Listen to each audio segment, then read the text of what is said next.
Programme capital special میں خوش آمدید اور میں ہوں عبدالستار خان۔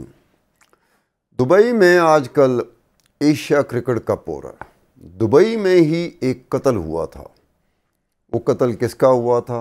وہ قتل شراج شیٹھی کا ہوا تھا۔ شراج شیٹھی کون تھا؟ انڈر ورلڈ کے بادشاہ داؤد ابراہیم کا دست راست تھا۔ شراج شیٹھی کو قتل کرنے والا کون تھا؟ چھوٹا راجن، جو داؤد ابراہیم کا سب سے بڑا دشمن اور سب سے بڑا مخالف انڈر ورلڈ کا ہی، اسے ہی بادشاہ کہا جاتا۔ چھوٹا راجن نے بڑے طریقے سے ذمہ داری قبول کی شراج شیٹھی کے قتل کی، جو دبئی کے انڈیا کلب میں ہوا تھا۔ شراج شیٹھی کو چھوٹا راجن نے کیوں مارا؟ دو وجوہات تھی۔ ایک وجہ تو یہ تھی کہ چھوٹا راجن پہ ایک قاتلانہ حملہ ہوا تھا بینکاک میں، اور اس قاتلانہ حملے میں جو مرکزی کردار تھا، پلاننگ میں جو مرکزی کردار تھا، وہ شراج شیٹھی نے ادا کیا تھا۔ دوسری وجہ یہ تھی کہ ورلڈ کپ شروع ہونے لگا تھا اور ورلڈ کپ کے لیے میچ فکس کیے ہوئے تھے شراج شیٹھی نے، جو داؤد ابراہیم کا دست راست ہونے کے ساتھ ساتھ دنیا کے جو بڑے بڑے کرکٹ میچز ہوتے تھے، ورلڈ کپ ہوتے تھے، ان کے میچ فکس کیا کرتا تھا۔ اس کو مہارت تھی، خاص طرح کی ایک مہارت حاصل تھی۔ یہ دو وجوہات تھی جو چھوٹا راجن کو پتا تھا۔ ان دو وجوہات کی بنا پر شراج شیٹھی کا قتل کیا گیا۔ جب شراج شیٹھی کا قتل ہوا تو یہ بات انڈر ورلڈ میں باہر آئی کہ شراج شیٹھی نے ورلڈ کپ کے میچز فکس کیے ہوئے تھے، اور ان میچز سے داؤد ابراہیم کو $500 ملین کی متوقع آمدنی تھی۔ اب $500 ملین کی متوقع آمدنی سے بھی محروم کر دیا چھوٹا راجن نے شراج شیٹھی کا قتل کر کے۔ شراج شیٹھی کے بارے میں ایک اور بات بھی مشہور تھی کہ شراج شیٹھی کوئی ڈائری، کوئی ڈائریکٹری، کوئی کمپیوٹر نہیں رکھتا تھا۔ اس کا جو دماغ تھا وہی کمپیوٹر تھا کہ کون کون سا میچ ہے جو فکس ہو گیا ہوا، کون کون سا کھلاڑی ہے، کون کون سا آفیشل ہے جو ان کے پریشر میں ہے۔ اب $500 ملین کی، جو غالباً 50 ارب روپے لگا لیں پاکستان کے، اس سے داؤد ابراہیم کو محروم کر دیا چھوٹا راجن نے شراج شیٹھی کا قتل کر کے۔ یہیں دبئی میں جہاں پر ایشیا کرکٹ کپ ہو رہا ہے، اسی دبئی شہر میں، اسی دبئی میں جب شراج شیٹھی کا قتل ہوا تھا تو انڈیا کلب میں قتل ہوا تھا، جہاں پہ وہ ڈنر کرنے گیا تھا۔ دو لڑکے تھے، ینگ لڑکے تھے، پوائنٹ بلینک مارا گیا تھا شراج شیٹھی کو، اور اس کے بعد اندھیرے کا فائدہ اٹھاتے ہوئے وہ چلے گئے تھے۔ بعد میں پکڑے گئے تھے، سزا بھی ہو گئی تھی ان کو، لیکن دبئی میں اس طرح کا واقعہ نے پورے دبئی کو ہلا دیا تھا۔ کیوں؟ انڈر ورلڈ اپنی دشمنی کہاں طے کر رہا تھا، نبھا رہا تھا؟ دبئی میں۔ اپنی دشمنیاں، ایک دوسرے پہ قاتلانہ حملے کہاں کر رہا تھا؟ دبئی میں۔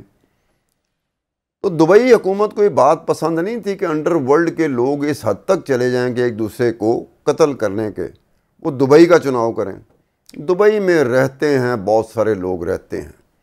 انڈر ورلڈ کا بھی ایک حصہ دبئی میں یا تو مستقل رہتا ہے یا ان کا آنا جانا دبئی میں رہتا ہے۔ شراج شیٹھی کا میچ فکسنگ کے حوالے سے ایک نام تھا۔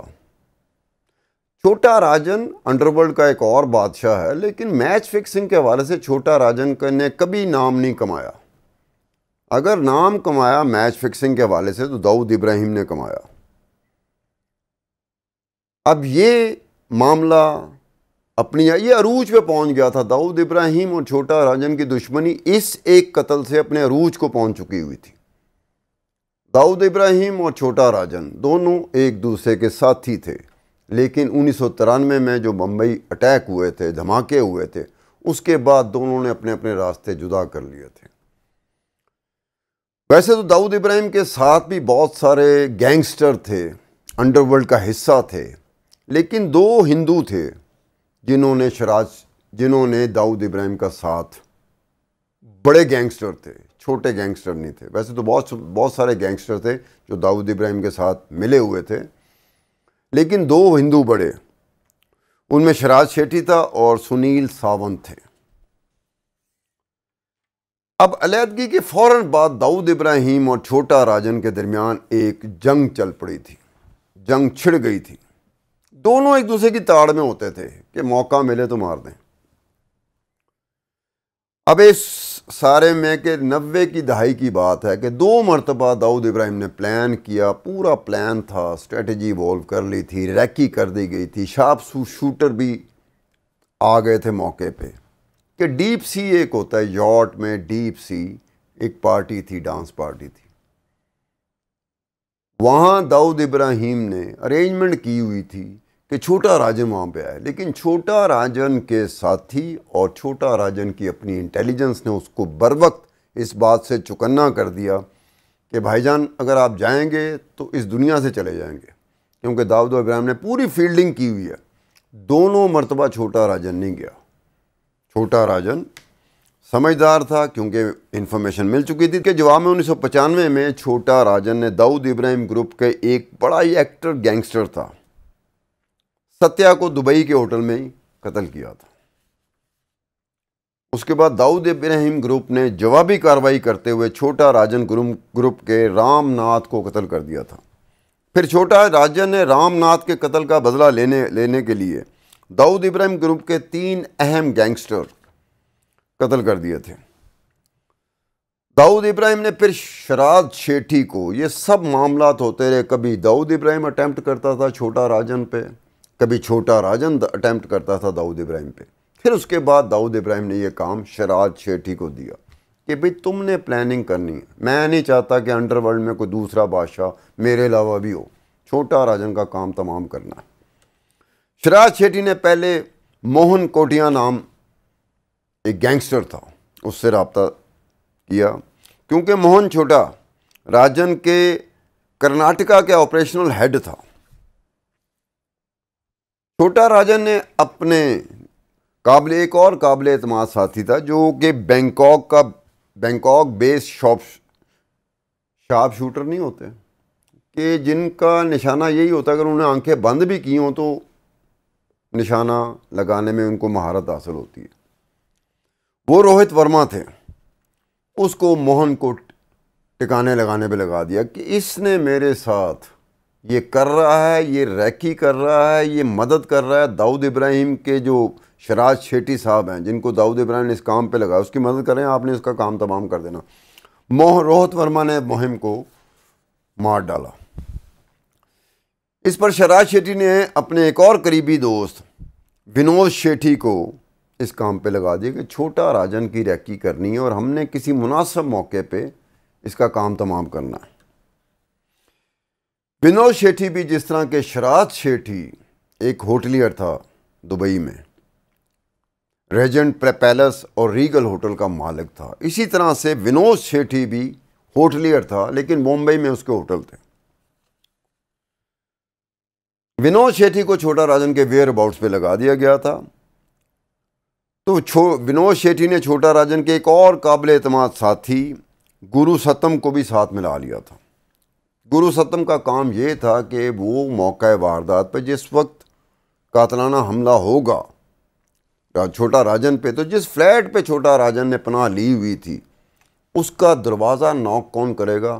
وہ گرو کرے گا، کیونکہ گرو کی وجہ سے دروازہ کھل سکتا تھا۔ گرو کی وجہ سے دروازہ کھلنا تھا تو قاتلانہ حملہ ہونا تھا، ورنہ گرو کے بغیر وہ کام ہو نہیں سکتا تھا۔ قاتلانہ حملہ ہوا، مکمل پلاننگ بڑی زبردست تھی، قاتلانہ حملہ ہوا، لیکن چھوٹا راجن زخمی ہو گیا اور زخمی حالت میں بینکاک کے ایک ہاسپٹل پہنچ گیا، زخمی حالت میں۔ لیکن جن لوگوں نے پناہ دی ہوئی تھی چھوٹا راجن کو، وہ روہت ورما اور ان کی اہلیہ تھی، وہ اس قاتلانہ حملے میں مارے گئے تھے۔ چھوٹا راجن زخمی حالت میں ہسپتال تو چلا گیا، لیکن چھوٹا راجن نے یہ تان لیے تھی کہ اب شراد شیٹھی کو میں نہیں چھوڑوں گا۔ جو ہی وہ صحت یاب ہوا، انہوں نے چھوٹا راجن نے شراد شیٹھی کے اوپر ریکی، جیسے شراد شیٹھی چھوٹا راجن پہ ریکی کرتا تھا کہ ایک ویئر اباؤٹس کا پتہ چلے کہاں پر کس وقت میں موقع محل سے فائدہ اٹھاتے ہوئے چھوٹا راجن کو مار دیا جائے۔ لیکن چھوٹا راجن نے پہلے ونود کو قتل کیا، پھر سنیل فیروزے کو قتل کیا، پھر او پی سنگھ ایک گینگسٹر تھا جس کو ناشک جیل میں مارا گیا تھا۔ او پی سنگھ کے قتل میں ایک اور بڑی امپورٹنٹ ڈیولپمنٹ ہوئی تھی، وہ یہ ہوئی تھی کہ ایک ٹیپڈ فون کنورسیشن تھی جو باہر آ گئی. وہ ٹیپڈ فون کنورسیشن کیا تھی؟ اس میں اس وقت کے جو مہاراشٹرا کے وزیر اعلیٰ تھے، چیف منسٹر تھے، جو کانگریس کے تھے، سدھا رام مہاترے، ان کا نام آ گیا. وہ کیا تھا کہ ایک ٹیلی فون کے ایک طرف چھوٹا راجن تھا اور دوسری طرف ڈی کے راؤ تھا. وہ چھوٹا راجن کے گینگ کا ایک بڑا امپورٹنٹ بندہ تھا. تو ڈی کے راؤ چھوٹا راجن کو کہہ رہا تھا کہ جناب جو مہاراشٹرا کے چیف منسٹر ہیں سدھا رام مہاترے، انہوں نے ہماری مدد کی ہے. جو ناسک جیل میں جو 12 جیل اہلکاروں کو سسپینڈ کر دیا گیا تھا اس بنا پر کہ وہ اپنی ذمہ داری نبھا نہیں سکے جب او پی سنگھ کو مارا گیا جیل میں، ان کو بحال کر دیا گیا.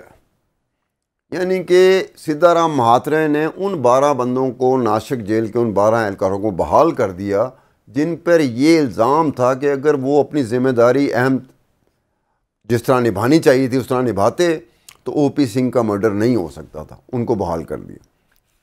اب یہ وہ وقت تھا جب کہ ایک بحث چھڑی ہوئی تھی بمبئی پولیس کے حوالے سے کہ بمبئی پولیس کا ایک حصہ داؤد ابراہیم گروپ کو مدد دیتا تھا اور بمبئی پولیس ہی کا ایک اور حصہ چھوٹا راجن اس کے گروپ کی مدد کرتا تھا. اس دوران یہ ٹیپڈ فون کنورسیشن باہر آئی تو سدھا رام مہاترے صاحب نے تردید کر دی. سدھا رام مہاترے نے یہ سٹینس لیا تھا کہ جناب یہ گینگسٹر ہمارا نام اس لیے استعمال کرتے ہیں تاکہ پولیس پر اور ضلعی انتظامیہ پہ پریشر پڑ سکے کہ یہ تو ویسے گینگسٹر ہیں، انڈر ورلڈ کا وہ حصہ جس کے پیچھے، جس کی پشت پناہی مہاراشٹرا کا وزیر اعلیٰ سدھا رام مہاترے کر رہا ہے.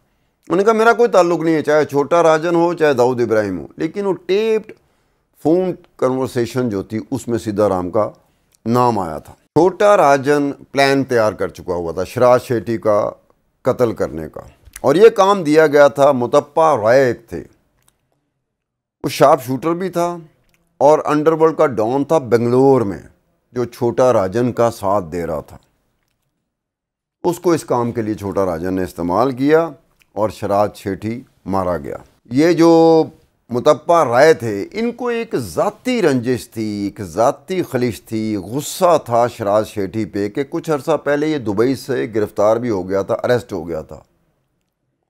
تو اس کو یقین تھا، رائے کو یقین تھا کہ میری گرفتاری میں شراج شیٹھی کا بھی ہاتھ ہے. مرکزی کردار شراج شیٹھی نے ادا کیا تھا. وہ بھی اس کا غصہ تھا، اس چکر میں اس کا غصہ بھی نکل گیا. تو یہ وہ باتیں ہیں کہ انڈر ورلڈ میچ فکسنگ میں برابر شریک ہوتی ہے. انڈر ورلڈ کا جتنا حصہ میچ فکسنگ میں ہوتا ہے کسی اور کا نہیں ہوتا. اکا دکا ایسے واقعات ہوتے ہیں جو انڈر ورلڈ کے بغیر میچ فکسنگ ہوتی ہے. انڈر ورلڈ کو میچ فکسنگ میں اس لیے استعمال کیا جاتا ہے کہ یہاں کوئی بات منی ٹریل، پیپر ٹریل کوئی نہیں ہوتا. یہ کوئی لکھا نہیں جاتا، کوئی ایگریمنٹ نہیں ہوتا، کوئی میمورینڈم آف انڈرسٹینڈنگ نہیں ہوتا کہ آپ نے سائن کیا، دستخط کیے، اس کے بعد پابند ہو گئے کہ آپ نے اتنے پیسے دینے. یہ زبانی کلامی بات ہوتی ہے جس کو انشور کون کرتا ہے؟ انڈر ورلڈ کرتا ہے. یہ آپ اپنی زبان سے پھر نہیں سکتے. آپ نے اتنے پیسے کہیں تو اتنے پیسے اس کو ملیں گے. اس میں چاہے کھلاڑی ہوں کسی بھی کرکٹ ٹیم کے، چاہے آفیشل ہوں کسی بھی کرکٹ ٹیم کے، چاہے امپائر ہوں کسی بھی کرکٹ ٹیم کے، چاہے جو پچ تیار کرتے ہیں وہ ہوں، اور چاہے بک میکر ہوں، بکیے ہوں. انشور کرتے ہیں کہ جس سے جو کہا گیا ہے وہ اتنا حصہ اس کو ملے گا، اتنے پیسے ملیں گے. تو صرف انڈر ورلڈ ہی انشور کرتی ہے. انڈر ورلڈ کے علاوہ یہ انشور ہو نہیں سکتا. اس لیے میچ فکسنگ میں انڈر ورلڈ کامیابی کے ساتھ ایک میچ فکس کرتی ہے. جو کھلاڑی ہوتا ہے اسے پتہ ہے کہ پیچھے انڈر ورلڈ ہے. جو آفیشل ہوتے ہیں، کرکٹ کے آفیشل ہوتے ہیں، انہیں پتہ ہوتا ہے کہ پیچھے انڈر ورلڈ ہے. کہا نہیں جا سکتا، ٹی وی پہ آئیں گے، میڈیا میں آئیں گے، اوپن سی باتیں ہو رہی ہیں، لیکن انہیں پتہ ہوتا ہے کہ ٹارگٹ پہ ہم لوگ ہیں. ٹارگیٹڈ ہوتا ہے. یہ نہیں ہو سکتا کہ آپ اپنی زبان سے پھر جائیں. زبان سے پھرنے کا مطلب ہے کہ پھر آپ زبان سے پھرے ہیں تو وہ شاید آپ کو دنیا سے پھرا دیں. اس لیے شراج شیٹھی کا دبئی میں قتل ہونا اور دبئی ہی میں ایشیا کرکٹ کپ کا ہونا، دبئی اس لحاظ سے ایک خاص اہمیت اختیار کر جاتا ہے کہ انڈیا کا بہت بڑا حصہ دبئی، خاص طرح سے دبئی کو استعمال کرتا ہے. اور کہا تو یہ جاتا ہے کہ دبئی کے حکمران جو ہیں، جو حکمران خاندان ہیں، ان کو بھی کبھی کبھار انڈر ورلڈ کی ضرورت پڑتی ہے، لیکن وہ اس طرح سے نہیں کہ آپ قتل و غارت گری کریے دبئی کو استعمال کریں، لیکن انڈر ورلڈ بھی اس کو اس طرح سے استعمال کرتے ہیں، انہیں پتہ ہوتا ہے کہ ہمیں استعمال کیا گیا تھا دبئی کے رولرز ہیں، دبئی کے پاورفل انفلوئنشل لوگوں نے، اس لیے اس کا وہ ایڈوانٹیج لیتے ہیں، اور دبئی میں ایسی چیزیں ہو جاتی ہیں جس کا ادروائز کوئی عام بندہ چاہے وہ انڈین ہو چاہے پاکستانی ہو وہ سوچ بھی نہیں سکتا۔ وہ تو بیچارہ دبئی میں ایسے رہ رہا ہوتا ہے جیسے واقعی ہی وہ اس ملک کا غلام ہے، وہ بیچارہ کچھ کر بھی نہیں سکتا، ہنستا کھیلتا رہے اپنا، باقی معاملات میں بیٹھتا رہے، لیکن یہ نہیں ہو سکتا کہ وہ دبئی کے قانون کو اپنا ٹارگٹ بنا لے، یہ بہت ناممکنات میں سے ایک چیز ہے، لیکن انڈر ورلڈ یہ کرتی ہے۔ اس کے ساتھ ہی عبدالستار خان کو اجازت دیجیے، خدا حافظ۔